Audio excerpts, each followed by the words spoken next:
In this episode, we have special guest Mia Park, who is a yoga teacher, writer, actress, music producer, and event producer, and a volunteer.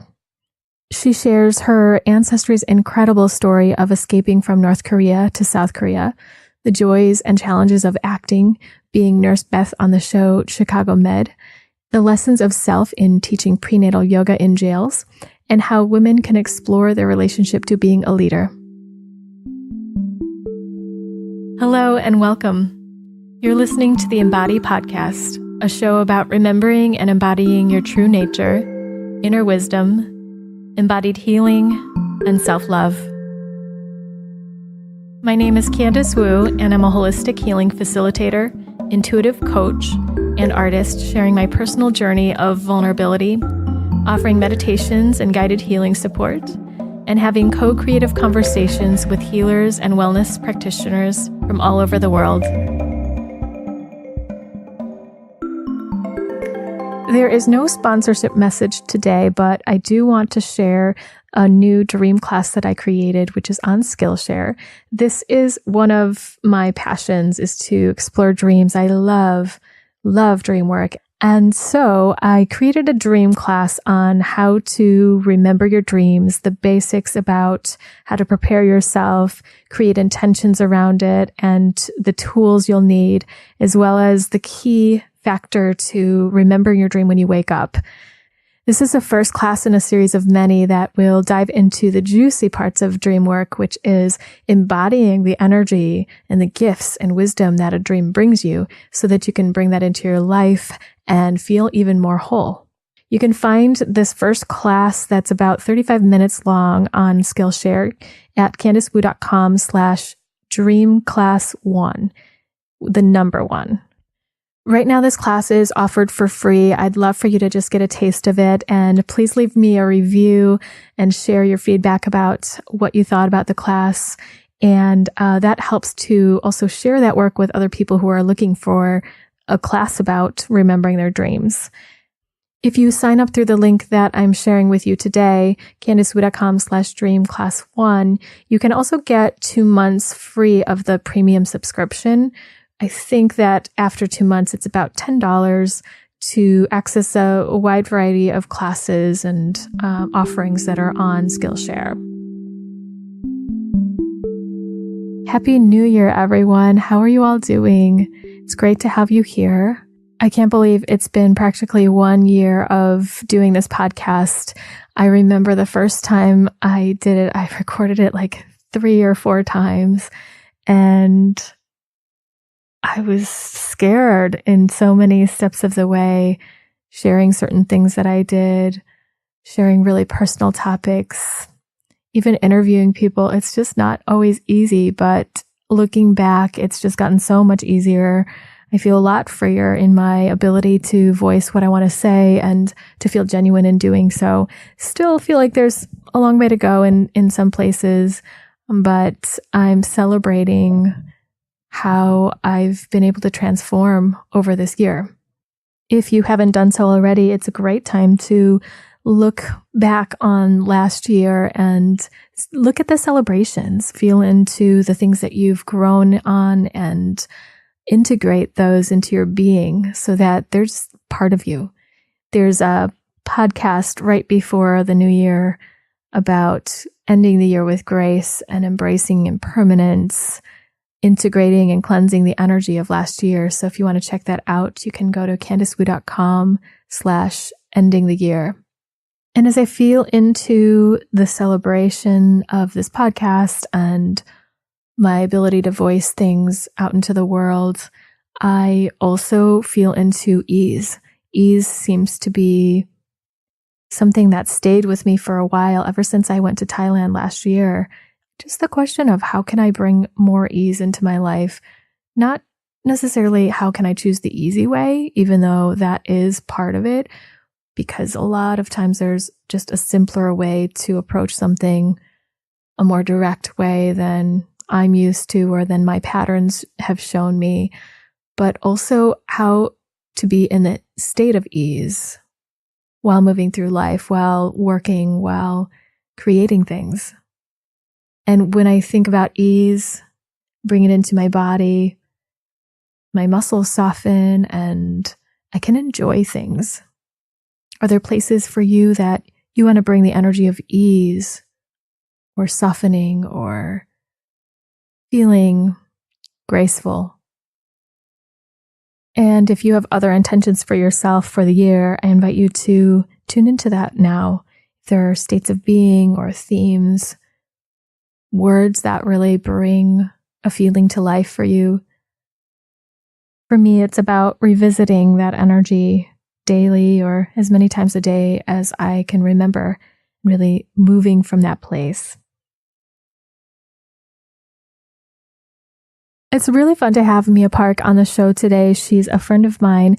We first met through advanced yoga teacher training through the Darshan system with Jim Kolakowski. And I remember at that time just how unafraid she was of being herself, asserting herself, exploring topics of yoga and life and digging into the truth. And it's actually the first time I also learned about chanting mantras while cooking, because she'd often bring some yummy, delicious meals and offer them to us, and shared that she would chant different mantras that brought peace to her body and infused into the food. And it was delicious. So I loved that and kind of opened my eyes to how energy might work in different ways. I find Mia's zest and energy for learning to be so contagious, and her care for others and determination to support Asian women, especially in theater and in their lives in general, is really inspiring. Mia is powered by hope and engagement, and as a Chicago-based multidisciplinary artist, she shares her passion for discovery through acting, teaching yoga, writing, playing music, producing events, and volunteering. She's just involved in so many different facets of life that she's well-informed and engaged in all of these. So without further ado, here's Mia.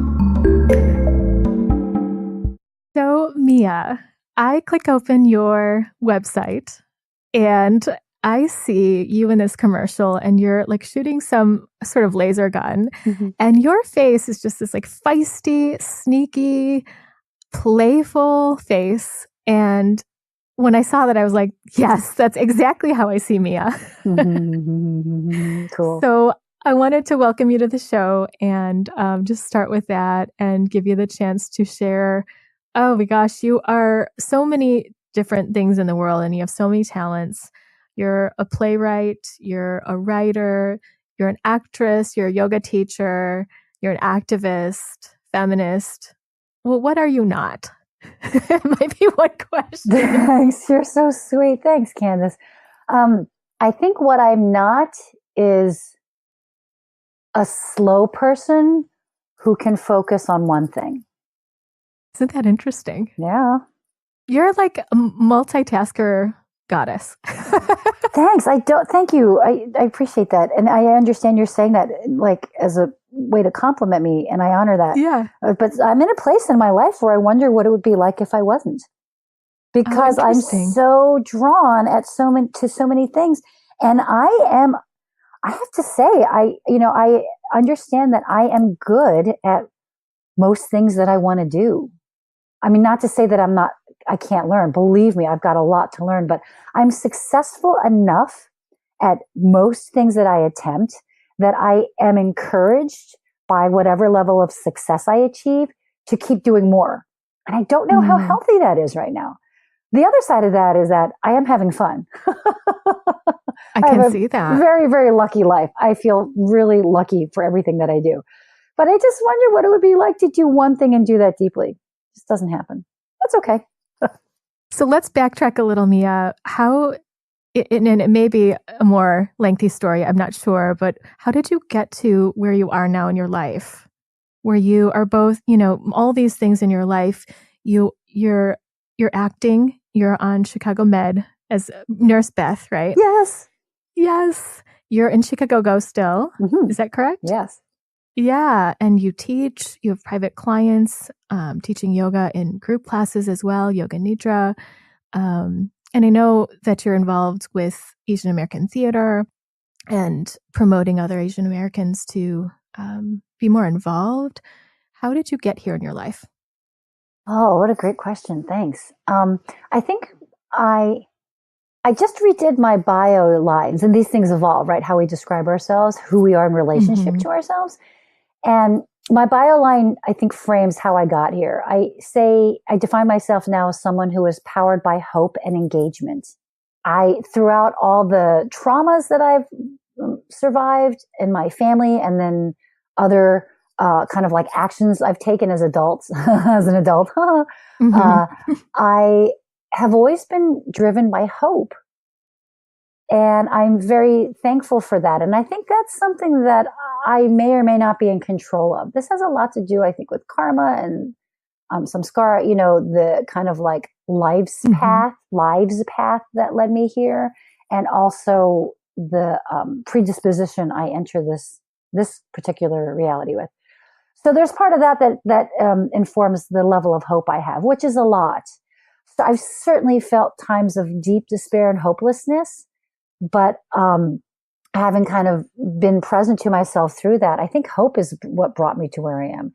Because I keep, no matter how difficult or challenging things get, I have connected to this underlying hope that whatever I'm experiencing is for an educational, self-awareness, positive, if you're going to say positive and negative, positive experience of being alive, and the hope that this life is beneficial for myself and for others.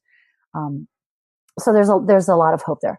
So I guess in the kind of chronological tactile thing, so I was born and raised in Philly, and both my parents are from Korea. And you and I were just talking, they're actually not from what we think of as South Korea today, or South Korea. My mother escaped from North Korea with her family. My father was born in Japan as a second-class citizen. So they actually both did not get to South Korea until they were about 7 or 8 years old as child refugees, already having survived World War II, both of them, and then additional trauma on top of that. So they met and married in the States, which is a little unusual, as opposed to coming over as a couple. So I'm born and raised in Philly. Right. My household growing up was absolutely chaotic. I went through a lot of pretty gnarly stuff growing up. And I'm very happy to have the wits about myself to be an adult who can look back and maintain hope and hopefulness, thinking about what family life was like for my 5-unit family, particularly myself. And then with my own kind of drive to survive, despite everything that was going on in our crazy home, I maintained creative, and escapism was a lot of what I went through. So I think that it's kind of, again, what drives it? Is it karma? Is it nature or nurture? Because I had a crazy home that I wanted to escape. So I was an artist, which it helped me escape what was happening. So, or did I escape what was happening because I was an artist? That type of thing. So I was always into fine arts, always creative. I always was into whatever was different. I always bunked the system. I didn't like what group people were doing. But I grew up in church, which I found to be very beneficial because it connected me to this concept that there's something outside of life than what was right in front of me. And it's unfortunate to me, very, very unfortunate, that coming from an indigenous ethnic culture that has its own spiritual background, because of the missionary work and the choices my family made, I grew up thinking a white man with a beard, not obtainable to me by my own resources, was the pinnacle of spirituality, and that I had to run to that guy for savior. Sorry, but fuck that shit. You can bleep that out later. I just thought that was. Do you want me to? If you want, it's up to you. You can keep it. But and I kind of rejected that from a young age because I thought this cannot possibly be the spiritual path that I'm supposed to be on right now. Now, wait, are you saying that this is the spirituality that was brought to you because of your surroundings or your parents? Or Christianity. Both. Mm-hmm. Both. My surroundings, a Korean community in Philadelphia was really small growing up. And so what we had was church as our community. There was like I don't even think there was a Korean dry cleaner. There was like one Korean restaurant in all of Philadelphia. There was one Korean grocery store in all of Philadelphia. Our community was small. This is where we were. Yeah. And so where we hung out was church. It was community. My father never went to church. He was always an atheist. So it was really my mom. So growing up with that way, I rejected the kind of like, I to this day still rejecting the cisgender white middle-aged or elder man in power. White man? I don't know. I've always had a little problem with that. Ironically, I think because I'm so conditioned to think that white man is the prize as far as being a woman of color growing up in a house of, with immigrants, my preference and partners has always been a white male American for the most part. Isn't that interesting? Isn't that interesting? Right? I mean, I've certainly had relationships with other men that weren't white or American, but pretty much that's kind of been the prize for me. If I could, somehow capture the attention of a white male in power, then I feel both safe and also accomplished at the same time. But at the same time, I reject God as a white man, in that way. Yeah. So that's that. Yeah. So I think that kind of like rebellion of spirituality, yet longing for spirituality, also set the tone for the choices I made. So I was a crazy teenager. Started playing rock drums when I was 19. So I've been playing rock drums for decades now, which is pretty fun. And I can just see you as a 19-year-old like blasting on the drums. Oh, so letting fun. It loose. Still letting it loose. Yeah.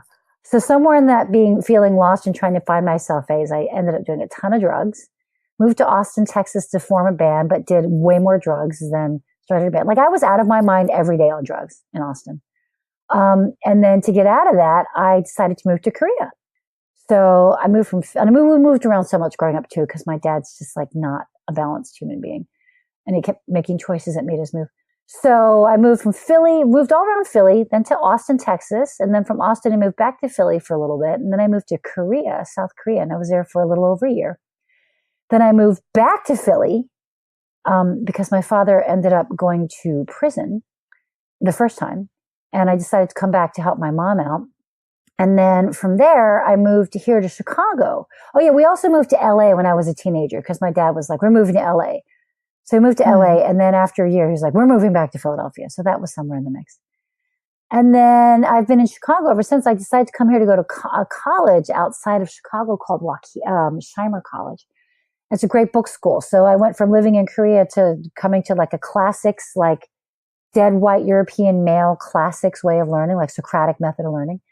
But that was beneficial too, because it helped me discipline my squirrely mind into a framework of how I can discourse and interact with people kind of in a modified way. Because before I would just be like a big ball of energy exploding all over. So then, I just stayed in Chicago since then. I got into cardio kickboxing because I grew up doing martial arts because my father was a martial arts master for a while. So I grew up doing that. So I started to merge this like desire for creative life, which was playing drums. And then I got into acting, and also the spiritual life that I got through growing up in church. And then this kind of physical life through kickboxing and Shaolin Kung Fu. And they all kind of started to merge a little bit together. And then I am lucky, but I'm also super driven. So again, driven with that idea. No, really? Yeah, really. With that hope, that thing of hope, just like, I wonder what this is. I am going to check that out. So I wonder what acting's like. I'm going to get into acting. And like almost 19 years later, here I am still acting professionally. And that whole thing of the physical thing of like, I was actually teaching kickboxing, and there was a yoga class after kickboxing. And this was in the year 2000 or something. And I was like, what is this yoga thing? And that's when I first started my physical yoga practice. And now I've been teaching yoga since 2006. So I've been teaching since then. And then, and of course, yoga was a great pathway for me to involve myself more in a spiritual path. And actually, my spiritual path now is more of a Taoist work. And honestly, I both do Tai Chi, a Tai Chi practice, and asana. So the physical. So it's kind of both a yoga and yoga physical practice that I practice. So I guess that's how that led me to where I am, just like the fearlessness or maybe ignorance to just dive into whatever I want to. Like a respect for what holds me together and like being rule abiding to an extent, but also super rebellious and like questioning what I'm doing and why. So I hope that helps. I can absolutely see that in you. And I, as I'm hearing you talk about your life story and your path, I'm hearing it with a whole different lens in the context of your ancestry story, because your ancestry escaped what was, I actually don't know the conditions, but they left Korea and found a better life. And so that hope and that being rebellious and questioning things and going for things, maybe even blindly, sounds so familiar to that story. And I would love for you to share that story with everyone listening. Yeah, thanks. I think it's an amazing story. As much as I have a lot of anger and work on forgiveness for my parents and kind of processing whatever residual effects I have from the household we grew up in, a very, very violent household, then I still have, I'm better able to put their actions into context, thinking about their origin stories. So my father was born and raised outside of Nagasaki, Japan, as a second-class citizen. The Japanese, for those who are not aware, the Japanese colonized the peninsula of Korea and treated Koreans or workforce as second-class citizens. So there were many, many, many thousands and thousands of Koreans that lived in Japan as laborers because the educational hope for their children was better in Japan. And also because there was work, there was money. Korea was very poor at the time. And I'm talking about the Korean Peninsula. So eventually Korean Peninsula was divided after World War I, actually. And the Chinese communists kind of had more of a hold of North Korea. And then the Japanese had South Korea colonized. So this is what I'm understanding. So my father was born and raised in Nagasaki and actually survived the Nagasaki bombing towards the end of World War II. He was 7. And because he was a second-class citizen, it saved their life, he and his family, because the Koreans lived on the outskirts of town. He said in little shacks, and it was dirt-paved roads. It wasn't even sophisticated at all. Sometimes they had electricity. And he was outside playing, and they were used to planes being overhead. But he heard the planes, and he said the ground shook, and then everything caught on fire at once, including people. Yeah. So he ran. What an incredible sight. Yeah. Like, I can't even imagine seeing that. Yeah. And experiencing that. So he ran. Yeah, he ran back to the house, the little Korean enclave. And then shortly after that, the Japanese surrendered, and then they kicked out all of the Koreans. So my grandfather took my dad. At that time, there was a family of 5, his family. And they fled. So my father did not arrive to South Korea until he was like 7. And they had to redo all of their paperwork. So they were there and they settled in a town called Daegu, or outside of Daegu, actually. Interestingly, Daegu is the only major city that was not captured by the communists after the Americans came in through the North Korea. I'm digressing now. So anyway, basically my dad's family was pretty safe ending up in Daegu. And then my mother was born and raised in North Korea. And because her father was going to be killed because he wouldn't give up Christianity, the Christian God, my grandfather escaped. And then my mom and some of her siblings escaped. And then her grandparents and their siblings, her grandparents and other of my mom's siblings escaped in 3 waves. They escaped from North Korea to South Korea. So my mother didn't come to South Korea until she was 8. And so again, both of my parents surviving World War II in North Korea and Japan respectively, and then surviving the trauma of escaping or fleeing from where they were, landing in South Korea as children. So already having gone through all that trauma, right? And then surviving the Korean War. Oh my gosh. I don't think we have that long. Yeah. My dad's all over. My dad was separated by people. He was, I think, 11 or 12 at that point, and his sister was 12 or 13. And the two of them having pockets full of money that did nothing. They walked from Seoul. They were actually in Seoul at the time. They walked from Seoul to Busan. They walked.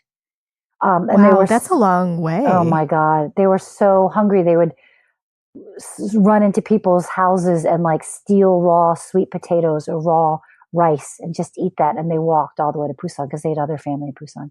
The war was in Seoul, not in Busan yet, so they had to go. And my dad said all the money in their pockets couldn't get them on a boat or a plane or anything. Like, I'm talking about transportation that wasn't even available on a bus, basically, or a train. It just wasn't available. Right. They couldn't do it. So then my mom ended up in Seoul. And here's an interesting story. So my mother's grandmother. Not this whole thing. Not that this whole thing isn't. Yeah, I know, right? This is right. Well, you and I talked about this specific point, which I think is so fascinating. Yeah. I don't believe in coincidences, right? Like, I believe in there being a fate and a lesson in everything. So my mother's 2 younger sisters and her grandmother and grandfather walked from their apple orchard in North Korea. They walked along the coast of the ocean. They actually walked in the ocean during the night and slept in the mountains during the daytime to escape from North Korea. And they gagged my 2 aunts because they were crying. So they would hold them on their back and walk in the ocean up to their chins during the night, and then sleep in the mountains and, like, with these gagged children, ungag them and feed them and then gag them again, type of thing. Were they babies? Yeah, they were children. They were under 3 years old and under. Wow. And so they made it, took them a month. Meanwhile, my mother had reunited miraculously with her father. So my mother's siblings, except for the 2 younger, and her parents were reunited. They had a house in Seoul. And their aunt, who is still alive, she's 100, my great aunt, was on the way to teach Sunday school. They'd already gotten into Seoul and was part of a church. And she just decided to take another way to Sunday school. And you have to remember, this was before the war started, but after World War II. So people were poor and begging, and were all along the streets everywhere. So my grandfather had an apple orchard and had, like, smuggled enough money to where they could have a house. And they had huge family, that's right. So it was like a lot of people living in this little house, but at least they had a house. So it's not uncommon to have people, like, begging on the streets and be, we would say, homeless and just all over. So my aunt, was walking to Sunday school down a new path, and she heard a baby wailing. And she thought, oh my gosh, that sounds like my niece. Only my niece has that particular wail. And my goodness. She turned around and walked back, and she saw her parents squatting in the dirt road with her nieces begging for food and money. And she had walked right past her own parents begging. They were so dirty and so thin that she didn't even recognize her own mom and dad. And so she said, oh my gosh, Mom, Dad, it's me. And they didn't recognize her because, there were so many people walking by. Yeah. So there was a huge, beautiful reunion right there in the dirt road. And she scooped them up and her nieces and walked back to the house. And this was my father's sister. So it was my father's parent. My grandfather's sister. So it was my grandfather's parents. So huge reunion. So this is incredible. Oh, it's incredible. So it's incredible. All the children, my mother and all of her siblings were reunited. And my grandfather and grandmother were there, and my grandfather's sister and my grandfather's parents. So basically that side of the family was all together. Wow. Yeah. So how many years had they gone, or how much time had gone by? Months. There had been months. Probably my grandfather left months before the rest of them. So the whole entire family as a unit together, I'm going to say maybe 6 months, maybe. Wow. So my mother reunited with her father a couple months after he had left, and it took my great grandmother and aunts a month to walk down. So yeah, probably the whole thing 6 months, or more. Wow. It's hard to get the clue in because my parents are elderly and a little more not as centered, and plus they don't like talking about this. Like, no, talking about my mom, I guess. My mom will talk about it, but she doesn't really remember. She'll often say, oh, ask my uncle. He'll know more than me. And I ask my uncle, and he'll just go like, oh, that? I don't know. Why do you want to hear about that? Do you know? So it's hard to kind of, being another Asian with, you know what I'm talking about? There's that lineage of not wanting to talk about things, which has to do with this whole kind of Confucius lineage, I think, of just, just being humble or not wanting to talk about your past too much sometimes.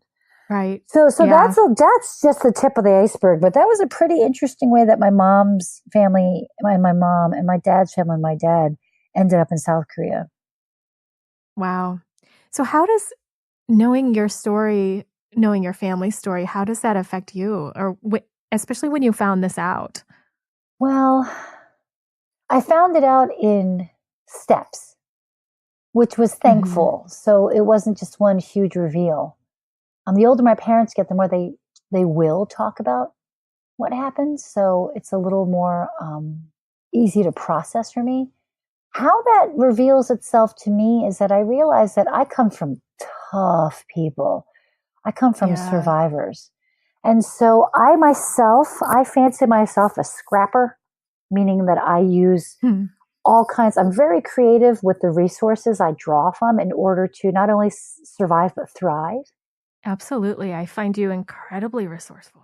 Thanks. And that has to do with my own traumatic upbringing, but also the way my parents were raised, and the way this trauma they survived and the way I was raised with them. You know, we did things like, if we wouldn't buy Scotch tape, this is an example, instead of buying Scotch tape, we would use Korean sticky rice to seal gifts when we wrap them to save money. Oh, wow. Like, that's what I'm talking about, scrappy.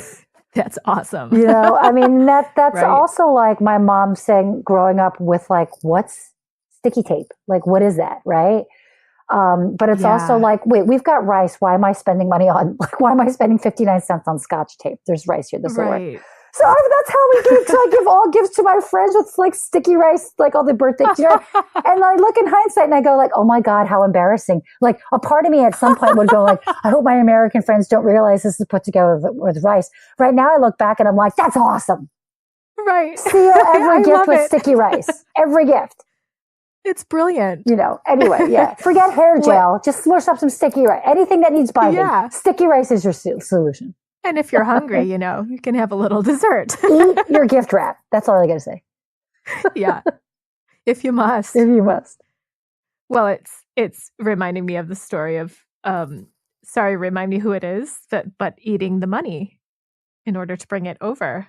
Oh, that's another part of the story. That's right. I love that part. Yeah, thanks. So my great-grandmother, my mother's father's mother, my mother's grandmother, mother's grandmother, after they had survived and ended up in Seoul, this was before the start of the Korean War. My mom would wake up and her grandmother would just be gone for like 3 to 5 weeks at a time. And they were like, where is she? Where's grandmother? Oh my gosh, did she die? Did she run away? What happened? And then my great grandmother would just show up and be like, oh, here's some gold and some coins, by the way. And they were like, what? And so before they fled North Korea, my grandfather's family buried gold and coins. And they were poor and starving in South Korea at this point. There were so many kids. Lucky they had a house, but they were struggling.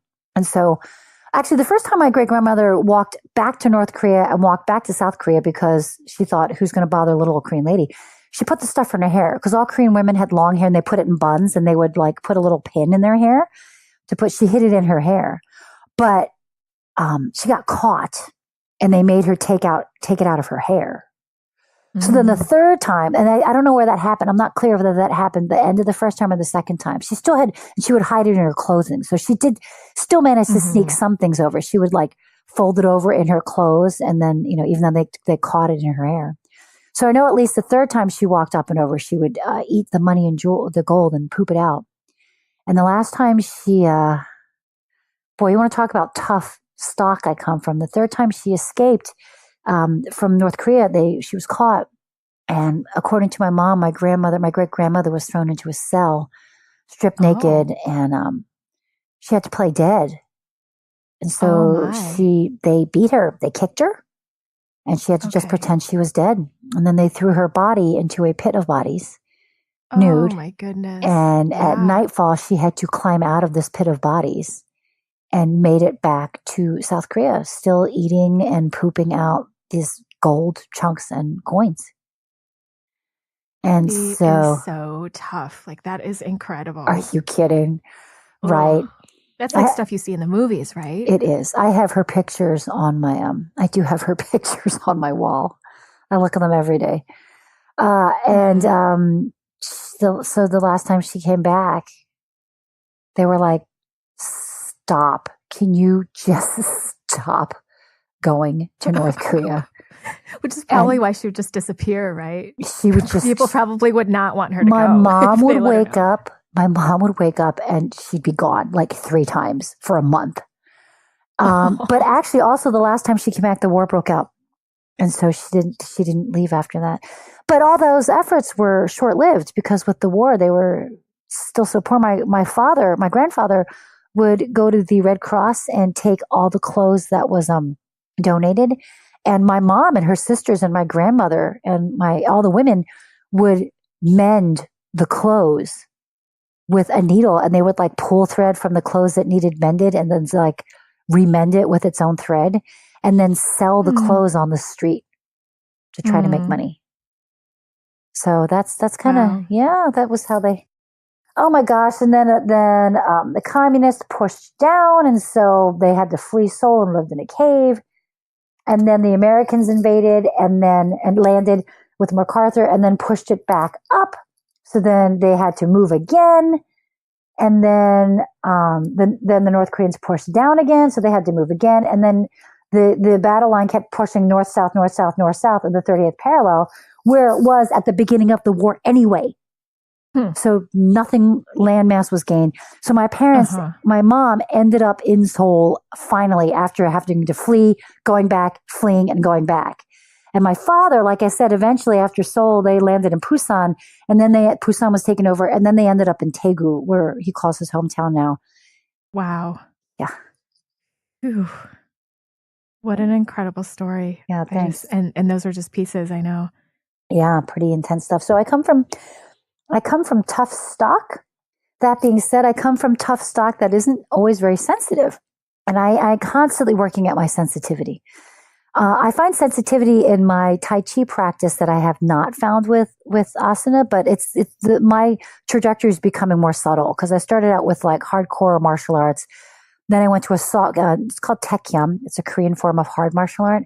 Then I went to a slightly softer form of martial art, Kung Fu, which required a little bit more subtlety with the more soft form.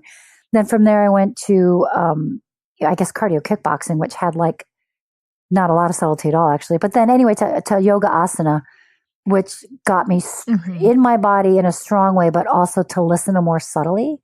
And then from yoga asana, I'm now doing Tai Chi, and I'm in a 4-year yoga therapy training. So my personal practice is actually more therapeutic, which I believe that all yoga asana has an opportunity to be. And my personal practice is actually this Tai Chi, long and short form, which to me right now is so subtle. And so the subtlety, like the scrappiness is being balanced more with the level of subtlety that I think is just like, it's working for me. I'm more sustainable. Great. Yeah, I'm sustainable. Well, and it sounds like the trauma and the survivor physiology is coming out of the system, like not just yours, but your ancestry. If that makes any sense or no? It does make a huge bunch of sense. So it's interesting when we think about family ancestry and we think about the lineage, I have this kind of like difficult blessing, Candice, that my family, my lineal trauma is very clearly indicated in 2 parts of my body, my left shoulder and my left hip. And how that translates to me immediately is that one of the ways my father would abuse me is that he would sit on the end of the bed with his legs spread, and I would have to stand between his knees at the edge of his legs in Korean martial art, in Korean salute fashion, because my father was in the Korean army. So he beat us militarily. And so he had a collection of sticks, and depending on whatever aggression I had would be based on the weight of the stick. And so I would stand at the edge of his knees and he would beat me in my left thigh and my left arm and my left side of my face with the stick. And so it was really like in the military style was to do it in the same place. And he always did it where like you couldn't see it. So if I wore a short sleeve shirt, you couldn't see I had a bruise on the top of my arm. Right. You know, he would do it on my thigh or at my hips where I have to wear shorts in gym. You couldn't see the bruise.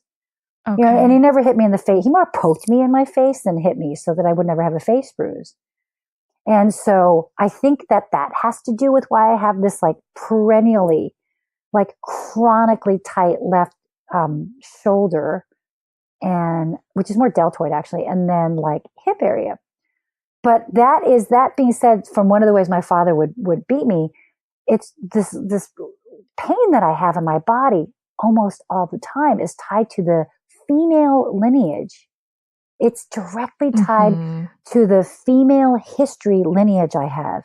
And when I am deeply in touch with that part of trauma and healing, this part of my body relaxes. The other fascinating thing is that when I was abused as a child, there's different levels of frozen younger Mia also embodied in this physical pain. So when I pause and listen to the pain and the tightness, I try to listen very deeply to whatever age little Mia that is that I'm listening to and what she needs. Oftentimes it's just being held, and the exercise definitely helps. But when I'm healing the little stages of little Mia, I feel this matriarchal, historical, long lineage, including my father's side of the family, matriarchal, this long lineage of like a relief, a sigh, a collective sigh, whenever I can get it to release a little bit. But the messed up thing is that, there is so much immediate trauma that me as a woman and young woman survived. My mother and my father's sister and mother survived. And then their female sides going back and back and back. And I have an older sister who survived her own levels of trauma. You know, Candice, there's a whole lot of just the female energy trauma legacy in my body. And it's in me more than anyone else that I know of in my family on both sides. And I don't feel like I'm this special chosen one. Just for whatever reason, I think I'm the one that's most sensitive to it and the one that's agreeing to listen to it more. I'm not going to get surgery. I'm not going to go on meds for it. I'm already doing to the degree of how I can hold space for myself for it. And I think I'm the only one that's embracing it. And that's why I'm feeling it, girl. Absolutely. There's a space for you to heal it. And it seems like the soul of your family, there's an innate understanding of that through you. Yeah. Which can be, a huge gift or a huge burden. Different times, different things, I would imagine. Different times, different things. And at the same time, same thing. Yeah. Well, and when you said about the pain here in your hip and your shoulder, it sounds like it's kind of perpetual in ways, or it's layers of it. And as you spoke about that, I just thought about, your great grandma who was going to get the money and pretended to play dead, right? Yeah. And it feels so similar to that in a way to me, where if you know you're going to get hit, your body's going to just build up the armor. That's and a great brace yourself. Yeah, great right? point. So in a big way, that sounds like it might have helped you. Your body helped you in that way. Interesting. Yeah, my body, I bless this. I'm so grateful and thankful for this very, very strong body. I mean, it's definitely been through a lot. And in my adult years, whether it's like current karma or past karma, or like choices I survived or choices I made, all the above, I've had 6 surgeries in 2.5 years. Wow. 1 on each knee and 4 have been oral. So definitely if we want to get subtle and esoteric, knees and legs have to do with going forward in life and supporting you that way, the trajectory. And, having knee surgeries might suggest that there's this like, am I going forward in a mindful way? Am I going forward in, too quick? Do I need to slow down? I had no choice to slow down. Grounding, right? And the speed. And the oral thing has to do a lot with like speech and, representation in that way of speaking and digesting. The saliva and teeth are the first part of the digestion system, which has to do with processing in that way. So I get that there's a lot of subtle and very deeply connected effects to this physical body having all these surgeries. So I try to go between the planes from gross to subtle, because knowing I can get too subtle and lose the physical connection. I'm trying to stick in the physical realm of how my surgeries are helping this body, which connects to my shoulder and hip, which connects, I know, back to this matriarchal spiritual kind of like burden / gift I have. So if that makes sense, I'm translating the physical growth into this pain to heal all of it. So the pain's very, very helpful. Yeah, right. It sounds like in a way it's keeping you connected with the physical. Yeah. Connected with the body. Yeah. No choice. Right. Well, let's switch gears here. I have some fun questions for you. I hope these are fun. What's it like to teach yoga in the jails? Oh, I love teaching yoga in Cook County Jail. I teach prenatal yoga. So, oh, you do? Yeah. I've been teaching prenatal yoga in Cook County Jail for 8 years. And because of where we are, I don't always see the same women twice because they volunteer to take the yoga class. And also sometimes they either get released or they get sentenced. Then they move to the prison. Mm-hmm. So that's one sad thing for me because I don't get to see them often enough. You know, I go once a month, so I don't know if they had their baby. Did they have their baby? It's also very fulfilling for me to connect with these women who made choices. They all made choices and we make choices. And I feel like we're all in our own type of jail, like we're all in our own type of hell. So their being in jail is the physical manifestation of whatever jail I put myself into, the choices I make. Mm-hmm. So working with them is like a practice on working with me in a way. And also, I think it's good to give these women coping techniques that I really hope that they can take away with them. So I keep it super simple and I keep it super applicable. Like, let's practice deep breathing. It's rewarding for me to see these women breathe deeply. And it's a dialogue. Like, I love how you appreciate the amalgam of this conversation. I try to make our practice an amalgam. I welcome feedback. Mm-hmm. I pause for Q&A with them. And I try to gently insist on them giving feedback just to verbalize, I do feel calmer after 10 deep breaths. Like, great.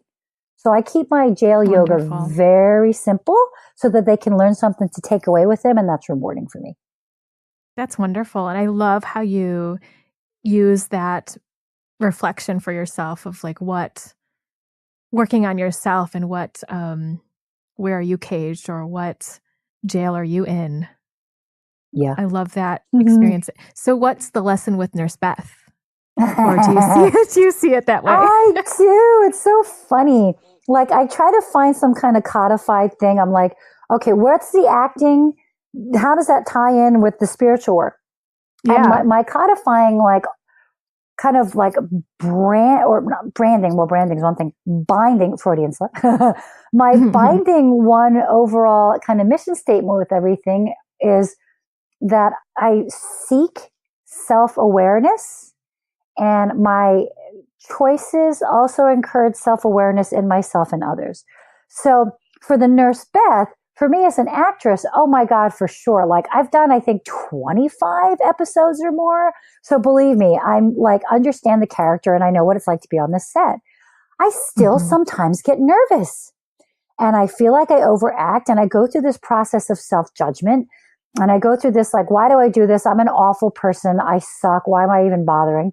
And any kind of self-criticism is an opportunity to really think, ask myself, why am I feeling that way? Me acting on this TV show does that more for me than anything else in my life right now. Wow. Me acting, period, is the biggest opportunities for self-reflection because I still judge myself so heavily. So in that access for my own personal growth, that's why I'm doing it.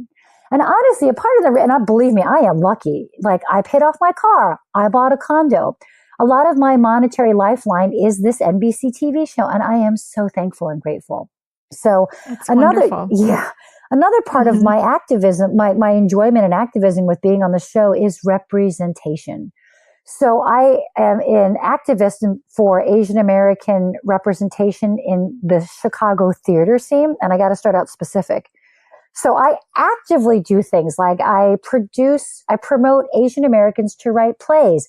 I put together a whole series at Chicago's best theaters, Victory Gardens, Steppenwolf, and The Goodman, to read these plays that are directed by and written by local Asian American theater talent, because we need to tell our stories, even if the story is about an African American family, or even if the story is about like reading a book in outer space, it's still an Asian American playwright filtering the universe through their lens.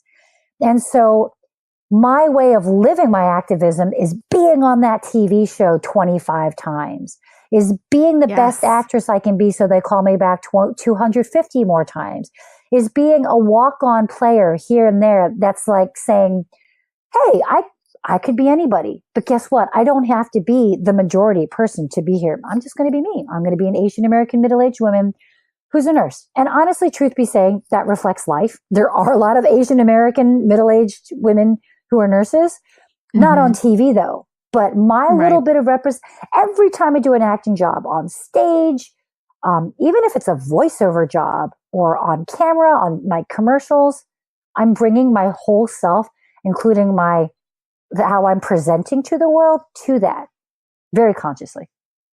Yeah, I think that goes back to engagement. Yeah. As you said, like you really show up. Yeah, I try and to. That's extremely powerful. And speaking of that, of power and showing up, what is your thought about, at the moment, about how women can really step into leadership, in their own leadership? Well, I think the answer to every question is twofold. The general answer to every question is it depends. But really, really, really the answer to really every question, I think that is, who are you in relationship to what the question is? So if a woman wants to become more of a leader, who is she in relationship to herself as a leader? And how she discovers that is through all the techniques that you and I practice and teach, is tools of self-awareness, meditation, journaling, the basics, sleep well, drink enough water, all these things.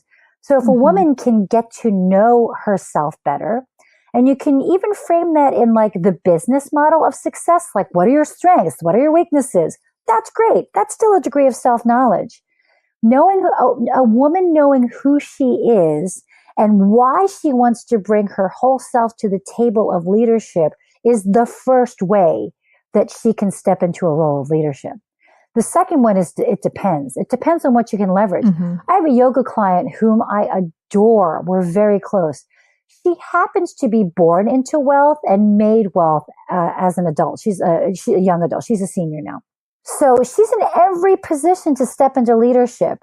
But because she happens to have the finances, she's not really in a position of leadership. She chooses to donate money to organizations that mean a lot to her.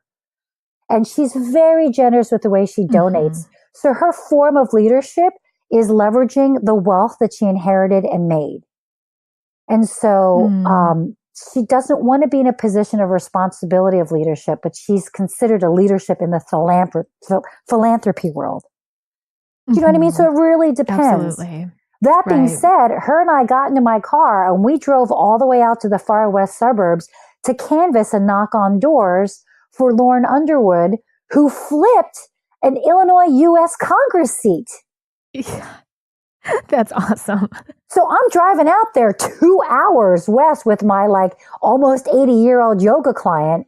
So in a way, that's her displaying leadership in the way that she could. Yeah. So again, it really depends on that. It depends.